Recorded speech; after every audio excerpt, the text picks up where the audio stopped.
Hello, everyone. So we are back with Delfina after some pause of maybe like half a year. And it's a pleasure to bring the topic to you. Today's topic is regrets. There's a recent book that came out about the subject, and the thesis, the concept is there are several regrets which all of us share, uh, or some people have several of them, some maybe more of one or two. So, Delfina, if you could show that small infographic of Yes. the kind of regrets there are, according to this US author, and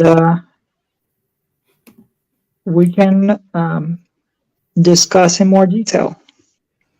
Yes, like here are like the screenshots of the book of Daniel Pink, like four core regrets. The first one is foundation regrets, like not planning ahead or working hard enough. Yeah, so I think you can, show all of them, and Okay, then we can. now you can see the first. Great. Oh, okay, Foundation great. regrets, uh, more regrets, connection regrets, and boldness regrets. That the four of them.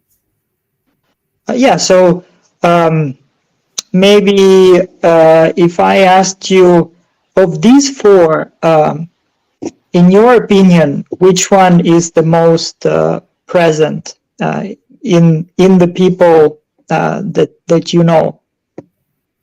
Yes, I was thinking about that, and I think that it's boldness regrets and moral regrets. I think that if I have to do like a top four, the first one will be boldness, the second moral, the third foundation, and the fourth connection.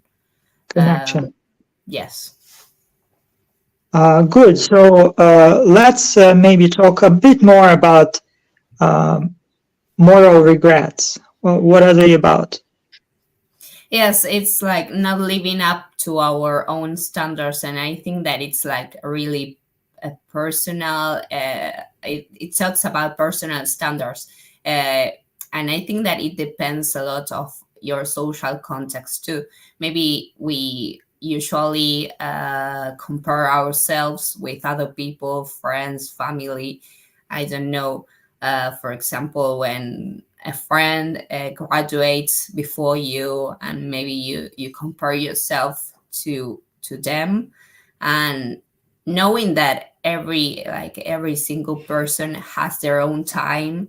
And I think that maybe if you get something after your friends or family, it's okay. It doesn't matter if you are later or earlier.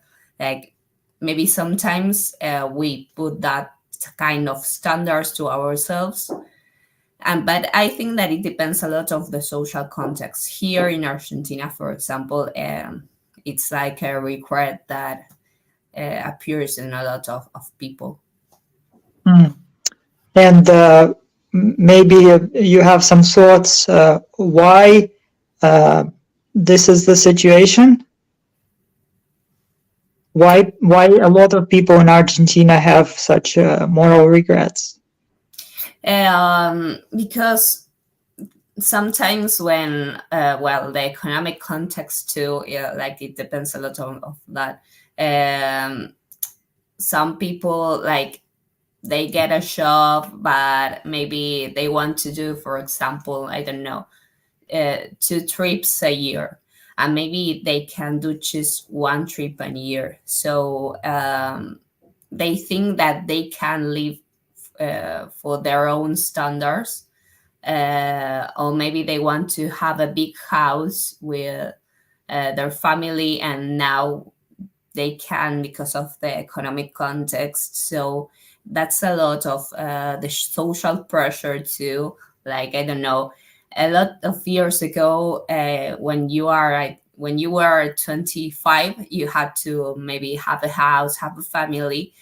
Everything is changing, but some people have that standards still. So I So, think that the social context is like a lot of pressure sometimes. yeah, I understand. Okay, well, maybe let's also talk about boldness, regrets, and we can leave the other two out. So about boldness, regrets. What is a boldness, regret? Not taking risks here, as Daniel Pink says, like not taking risks. And it's like in all of our lives. I think that is on personal life, relationships, work, when you study. I think that we we think that if we take some decision, it maybe it goes wrong, and if you don't take the risk, you will never know. So I think that maybe risks are important in our lives, because when we act, we change a lot. And I don't know, maybe sometimes it depends on your personality too, because some people, I have friends that, for example, they don't like taking risks because they don't like to change. But that takes disadvantages too, because maybe they want to change their job, but they feel afraid of changing, so they don't take the risk. And that's like a whole decision too. Like not taking a risk is a decision in itself. Right. And also it depends on the kind of people that surround you. Some people will encourage you to take the risks, or maybe help you mitigate the risks. And some environments, some communities are in a way actually stopping you, discouraging you from taking a risk, and it becomes like an obligation, a social obligation, not to actually take much action. Um, Yes. and also, it was interesting. The author of this book mentioned in an interview that to many people who take a risk and it doesn't work out, uh, actually they don't have as many regrets as those who did not take that risk. Yes, I think that he mentioned that something related to what I told, that when we act, we learn. So I think that he told that. And like, yes, I think in my life and in a lot of people's life, it's like that. When we act, we learn. And maybe it doesn't come out as you want or you think, but I think that you learn though. Yeah, I agree with you. I agree. Excellent. So I think for this discussion today, it's okay. We can stop it. It will take you some time to do it. That is fine. Then I will just cut it. Got it. Great. And Yeah, edit it later.